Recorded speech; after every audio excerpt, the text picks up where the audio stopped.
YS Rajasekhara Reddy హయాంలో ఏపీఐసీలో జరిగిన మరో కుంభకోణం బయటపడింది.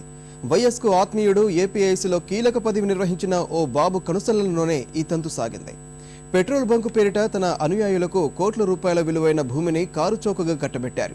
ఇప్పుడు ఆ స్థలంలో బంకుతో పాటు భారీ బహుళ అంతస్తుల భవనంలో ఓ హోటల్ నిర్మిస్తున్నారు. హైదరాబాద్ శివారు నానక్రామ్గూడ ఫైనాన్షియల్ డిస్ట్రిక్ట్ వద్ద ఎకరా భూమి కేటాయించాలంటూ తేజ ఎంటర్ప్రైజెస్ కి చెందిన ప్రతినిధులు బి కృష్ణ, కె ఇందిరా ఏపీఐసీకి 2005 అక్టోబర్ 22న లేఖ రాశారు. అక్కడ పెట్రోల్ బంక్ ఏర్పాటు చేయనున్నట్టు వివరించారు. హోటల్, రెస్టారెంట్ నిర్వహిస్తామని పేర్కొన్నారు. ఎవరికైనా ప్రభుత్వం స్థలం కేటాయించాలంటే అనేక వివరాలు అందజేయాల్సి ఉంటుంది. తేజ ఎంటర్ప్రైజెస్ కు మాత్రం అలాంటివేవీ వర్తించలేదు. ఏపీఐసీలో కీలక వ్యక్తికి సంబంధించిన దరఖాస్తు కావడం వల్ల 2 రోజులకే అంటే అక్టోబర్ 24 నాటికి దరఖాస్తు అనుమతుల కమిటీ ముందుకొచ్చింది. ఇంకేముంది, ఎకరం స్థలం ఆ సంస్థ దక్కించుకుంది.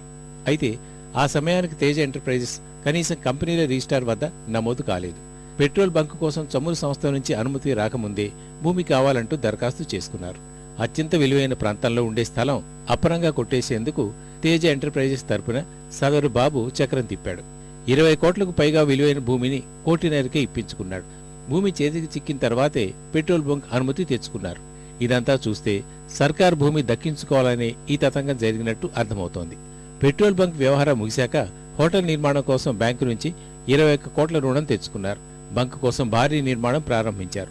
సర్కార్ నుంచి పొందిన ఎకరా స్థలంలో 800 గజాలు మాత్రం పెట్రోల్ బంకు కోసం వదిలేసి మిగతా 3400 గజాల్లో ఏకంగా 10 అంతస్తుల భారీ భవనం నిర్మిస్తున్నారు. ఈ వ్యవహారంపై విజిలెన్స్ తీగ లాగుతోంది.